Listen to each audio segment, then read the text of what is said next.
قرآن کہتا ہے یہ رسول ہیں کہ ہم نے ان میں سے بعض کو بعض پہ فضیلت عطا فرمائی ہے۔ سبحان اللہ تو کہیں ناراض ہو کے بیٹھے ہیں۔ اگر آپ پوچھیں کہ قیل الخیر صاحب کیسی فضیلت ہے تو میں سورہ احزاب کا سہارا لوں گا جو بھی میں نے خطبہ میں بھی پڑھی ہے۔ قرآن کہتا ہے ان اللہ و ملائکتہ یصلون علی النبی۔ میں آج کی نشست میں خصوصیت کے ساتھ استاد صاحب تو میرے سر کا تاج ہیں، لیکن ایک شیخ عرفان صاحب، حسن بھائی اور قبلہ شاہ صاحب اور امین صاحب آپ کی خصوصی توجہ چاہوں گا۔ جو بات کی طے کے اندر اترنے والے بندے ہیں نا ان کی بڑی توجہ چاہوں گا۔ آپ کی خدمت میں عرض کرنے لگا ہوں کہ میرے نبی کو اللہ تعالیٰ نے کیسی فضیلت عطا فرمائی ہے۔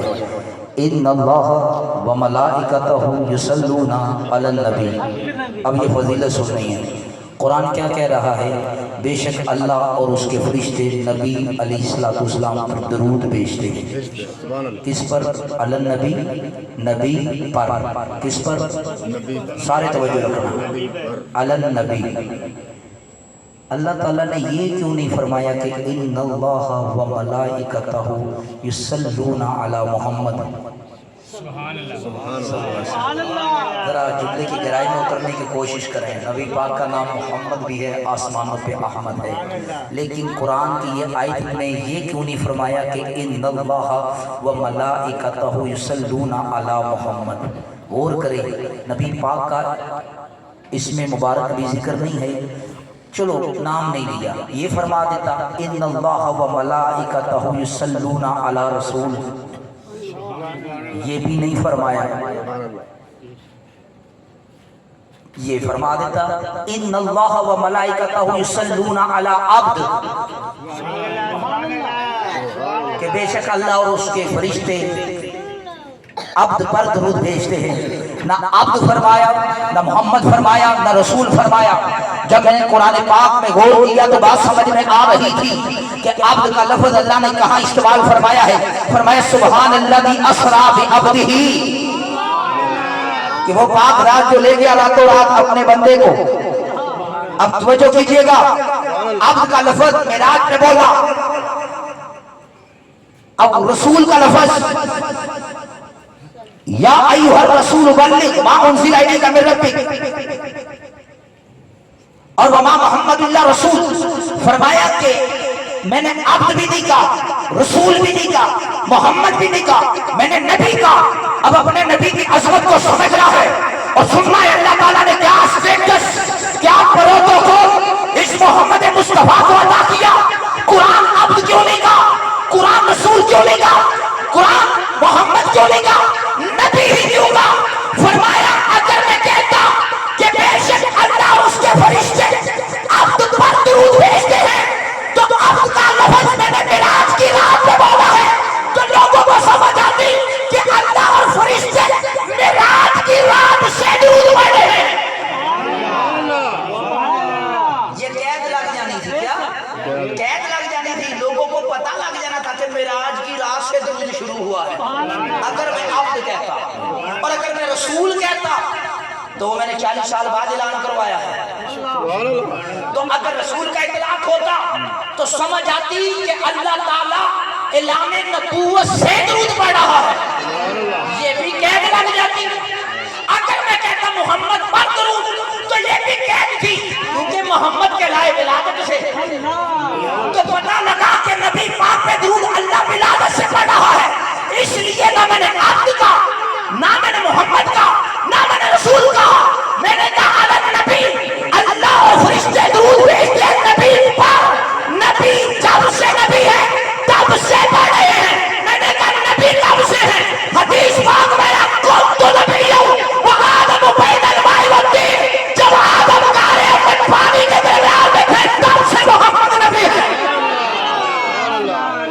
جب فرمایا اس وقت سے درود پڑھا جا رہا ہے جب آدم مٹی اور پانی کے درمیان میں سے۔ آسان کروں، سبحان اللہ سبحان اللہ۔ عاشق بھائی نے بھی مجھے فون کیا، کہاں ہے؟ میں نے ان سے کہا میں آ رہا ہوں، کہاں ہے؟ میں نے کہا میں درس بڑے میاں سے نکل پڑا ہوں، گڑی شو ڈائریکٹ کالونی اور بڑے میاں درس کے درمیان میں ہوں۔ میں نے کہا میں درس اور گڑی شو کے علاقے کے درمیان میں ہوں. سمجھ گیا یہ عاشق حسین کو کہ اسے سمجھ آ گئی کہ نہ عقیل الخیری اپنے گھر میں ہے نہ ہی ہمارے علاقے میں ہے, یہ بیچ گھر میں ہے. تو نبی معروف میں اس وقت سے نبی تھا جب آدم مٹی اور پانی کے درمیان میں تھے, یعنی کہ پتہ لگا نہ آدم مٹی میں تھے نہ پانی میں تھے, یعنی آدم کا وجود ہی نہیں تھا, تب سے اللہ محمد وجود بھیج رہا ہے.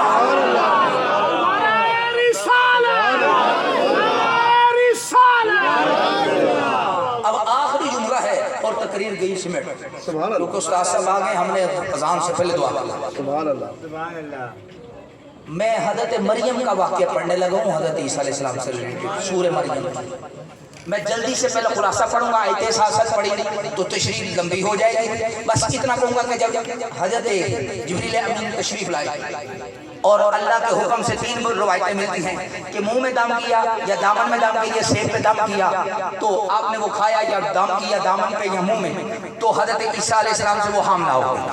پھر جب وقت ولادت آیا بیت المقدس سے علیحدہ ہو گئی, ایک جنگل میں چلی گئی. جب عیسیٰ علیہ السلام کی ولادت آئی فحملته فانتبذت به مکانا قصیا, دردے سے ان کو چلا کر ایک کھجور کے درخت کے نیچے لے آیا.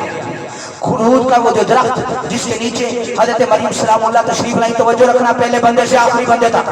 جب اس خشک درخت کے پاس آئی, خشک درخت تھا اس پہ, اب آپ کو پتہ ہے جو خشک درخت ہو, جو تنا ہی جڑ ہی خشک ہو جائے اس پہ پھل کی امید نہیں ہوتی.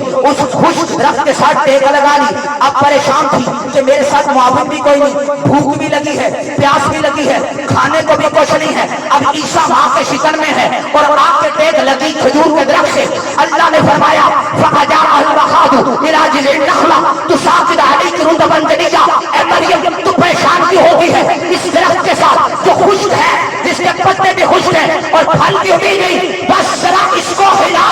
میں حیران ہوا, آج لوگ نبی کے میلاد پر کہتے ہیں کس نے باندھا ہے, یہ میلاد کس نے بنایا ہے. میں نے کہا عیسیٰ کی ولادت آئے تو خشک درخت ہو, مریم کو بھوک لگ جائے, پیاس لگ جائے, تو اللہ فرماتا ہے جس درخت سے ٹیک لگائی ہے اس کو ہلا. مریم ہلا دے. فَأَجَاءَهَا الْمَخَاضُ إِلَىٰ جِذْعِ النَّخْلَةِ تُسَاقِطُ عَلَيْكِ رُطَبًا جَنِيًّا. اللہ تعالیٰ سوکھے درخت کو تازہ بنا کر کھجوریں گرانا شروع کر دیتا ہے. اگر عیسیٰ کی آمد پر اللہ کھجوریں کھلا سکتا ہے تو محمد کی ولادت میں غلام لنگر نہیں کھلا سکتے. پھر فرمایا فَكُلِي وَاشْرَبِي, کھا بھی پی بھی. اگلی بات یہ نہیں کی کہ کھا بھی پی بھی وسجدی اور سجدہ کر, نہیں. یہ بھی نہیں کہا وشکر لی اور میرا شکر کر, نہیں. اللہ نے فرمایا مریم کھا بھی پی بھی. آج ہمیں کہتے ہیں ہر وقت نبی نبی نبی کا نام چومتے, انگوٹھے چوم لیے, نام سنتے ہی منہ لبوں پہ لگائے, آنکھیں چوم لی. کیوں آنکھوں پہ لگا لیا, وجہ کیا ہے؟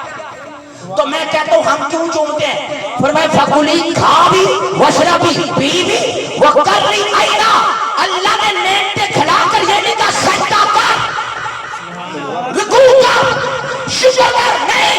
فرمایا کھاتی بھی نہ, مریم پیتی بھی نہ, اور کیا کر جو تیری گود میں آیا ہے وہ کر رہی آئے نا, اس کو دیکھتی کیا آنکھوں کو ٹھنڈا کرتی ہے. عیسیٰ کی زیارت اگر مریم کی آنکھ کو ٹھنڈا کرتی ہے تو نام محمد چوم کے آنکھوں پہ لگانا ہماری آنکھوں